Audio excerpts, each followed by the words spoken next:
Selamat datang di channel kesehatan. Kali ini kita akan membahas tentang edukasi atau pendidikan kesehatan untuk penyakit seperti tersebut. Hidradenitis suppuratif. 1. Pengertian, definisi. Hidradenitis suppuratif atau disebut juga akne inversa adalah peradangan kronis dan supuratif pada kelenjar apokrin. Penyakit ini terdapat pada usia pubertas sampai usia dewasa muda. Prevalensi keseluruhan adalah sekitar 1%. Penyebab hidradenitis suppuratif antara lain, Streptococcus viridans, Staphylococcus aureus, bakteri anaerob, Peptostreptococcus species, Bacteroides melaninogenicus, dan Bacteroides chorrodens, Corineform bacteria, dan batang gram negatif. 2. Anamnesis. Keluhan awal yang dirasakan pasien adalah gatal, eritema, dan hiperhidrosis lokal. Karena keluhan dominan adalah gatal, maka pasien biasanya tidak mencari pengobatan dan tanpa pengobatan penyakit ini dapat berkembang dan pasien merasakan nyeri di lesi. 2. Faktor risiko pasien antara lain. B. Obesitas. C. Banyak berkeringat. D. Pemakaian deodoran. E. Menggunting rambut ketiak. 3. Pemeriksaan fisik.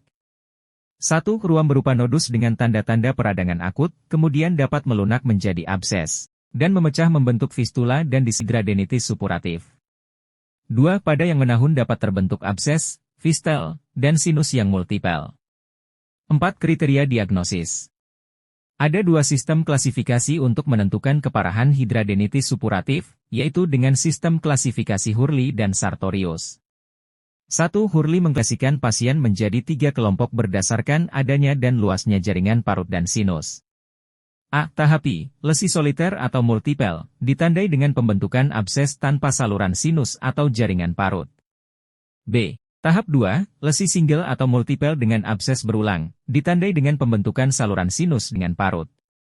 C. Tahap I, tahap yang paling parah, beberapa saluran saling berhubungan dan abses melibatkan seluruh daerah anatomi, misalnya ketiak atau pangkal paha. 2. Skor Sartorius. Skor didapatkan dengan menghitung jumlah lesi kulit dan tingkat keterlibatan di setiap lokasi anatomi. Yang lebih parah seperti fistula diberikan skor yang lebih tinggi daripada lesi ringan seperti abses. Skor dari semua lokasi anatomi ditambahkan untuk mendapatkan skor total. 5. Diagnosis kerja. Hidradenitis suppuratif. 6. Diagnosis banding. Furunkel, karbunkel, kista epidermoid, kista dermoid, erysipelas, granuloma inguinal, limfogranuloma venereum, scrofuloderma. 7. Pemeriksaan penunjang. Pemeriksaan darah lengkap. 8. Penata laksanaan. 1. Pengobatan oral. A. Antibiotik sistemik misalnya. 1. Nasi rifampicin 600 mg sehari, dalam dosis tunggal atau dosis terbagi, dan clindamycin 300 mg 2 kali sehari menunjukkan hasil pengobatan yang menjanjikan.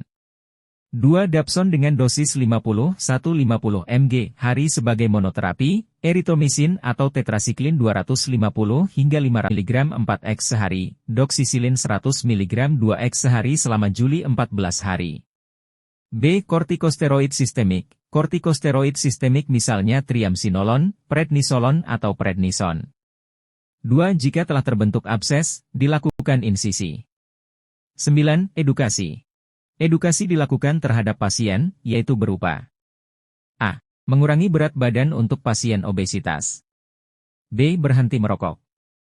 C. Tidak mencukur di kulit yang berjerawat karena mencukur dapat mengiritasi kulit. D. Menjaga kebersihan kulit.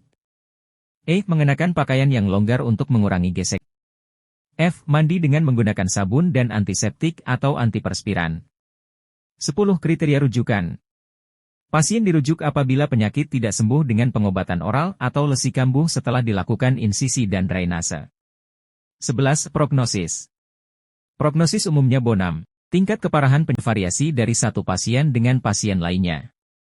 12. Referensi.